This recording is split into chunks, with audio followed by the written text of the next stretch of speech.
Have you ever thought about the strange side of war?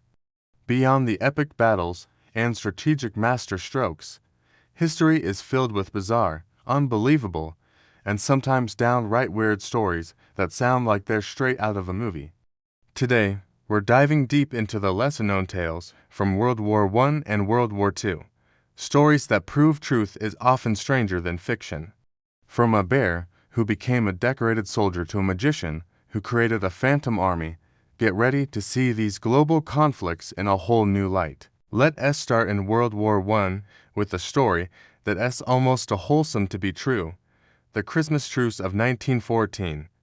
Imagine being a soldier, stuck in a muddy, freezing trench on Christmas Eve. The enemy is just a few hundred yards away. Suddenly, you hear them singing Christmas carols.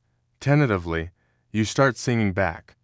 Before you know it, soldiers from both sides are climbing out of their trenches, not to fight, but to shake hands in no man's land. They exchange gifts like cigarettes and buttons, shared photos of their families, and even played soccer together. For one brief, magical day, the war just stopped. It was a spontaneous moment of shared humanity that military commanders on both sides absolutely hated, but for the men on the ground, it was a Christmas miracle. Now, let's talk about Wojtek, the bear who became a soldier? Yes, you heard that right, a bear. A group of Polish soldiers traveling through Iran in 1942 found an orphan Syrian brown bear cub. They adopted him, named him Wojtek, and he became their unofficial mascot. But Wojtek was more than just a pet. He drank beer, smoked or rather, ate cigarettes, and loved to wrestle with the soldiers. He was officially enlisted into the Polish army as a private so he could travel with them to Italy. During the fierce Battle of Monte Cassino, Wojtek proved his worth. He watched his human comrades carrying heavy crates of ammunition and started mimicking them, carrying the 100-pound crates of artillery shells himself, never dropping a single one. His bravery was so inspiring that his unit, the 22nd Artillery Supply Company, adopted an image of a bear carrying a shell as their official emblem. After the war, Wojtek lived out his days peacefully at the Edinburgh Zoo, a true war hero. Let's shift gears to something a bit more explosive. Have you ever heard of bat bombs? During World War II, the United States was looking for unconventional ways to attack Japan. A dentist named Lytle Adams came up with a wild idea: attach tiny incendiary bombs to bats. The plan was to drop thousands of these bomb-carrying bats over Japanese cities from a special canister.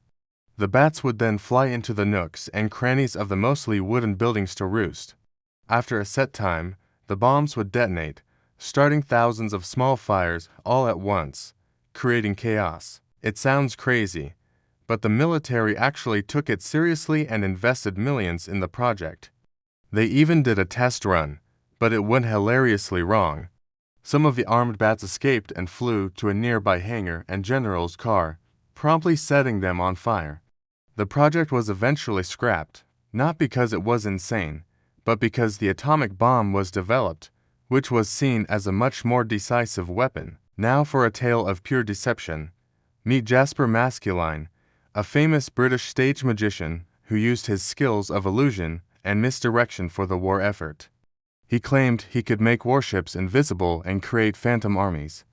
While some of his more grandiose claims are debated by historians, he was part of a special unit dedicated to camouflage and deception in North Africa. His team, known as the Magic Gang, used painted canvases, mirrors, and clever construction to hide vital resources like the Alexandria harbor from enemy bombers.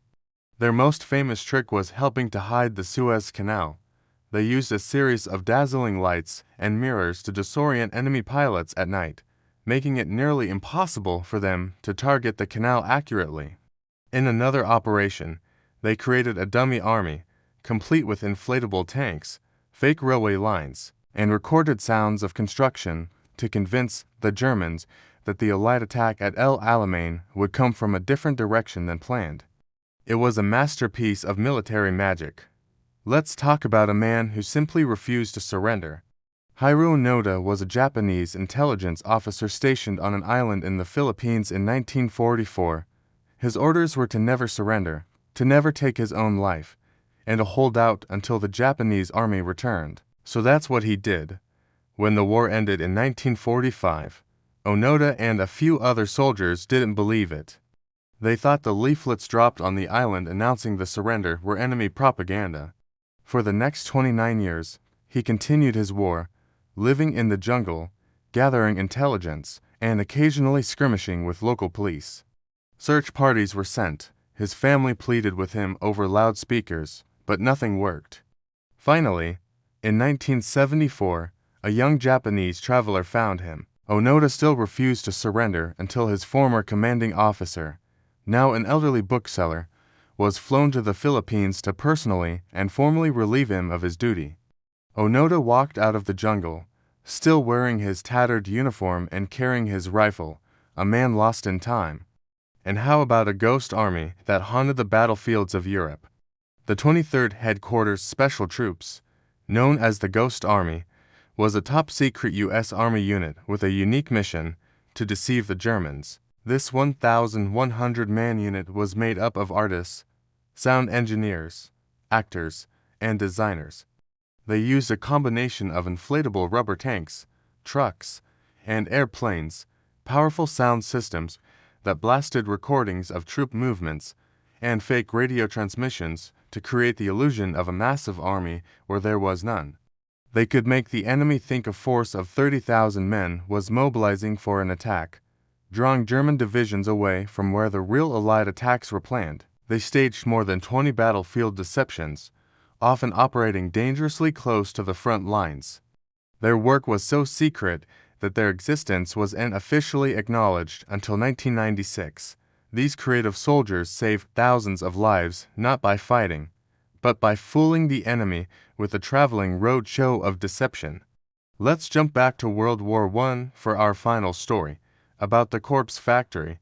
This was one of the most successful and gruesome propaganda stories of the war. In 1917, British newspapers began reporting that the Germans had a factory, a cadaver wordings, where they were rendering the bodies of their own dead soldiers to make fats for things like soap, candles, and nitroglycerin. The story spread like wildfire around the world, painting the Germans as barbaric monsters. It was incredibly effective at stirring up anti-German sentiment. The thing is, it was completely untrue. The story likely started from a mistranslation or a misunderstanding of a German factory that was processing animal carcasses. But British intelligence saw the propaganda value and let the story run, even planting fake evidence to support it. After the war, the British government admitted it was all a fabrication, but the tale of the corpse factory remains a chilling example of how powerful and dark propaganda can be. From soldier bears to phantom armies and propaganda lies, these stories show us a different side of history. They remind us that even in the darkest of times, there are moments of absurdity, ingenuity, and unexpected humanity. War is not just a story of battles, but a collection of a million individual stories, many of which are far stranger than we could ever imagine. Which of these tales surprised you the most? Let me know in the comments below. Thanks for watching, and if you enjoyed this journey into the weird side of history, don't forget to like, subscribe, and hit that notification bell for more strange stories. See you next time.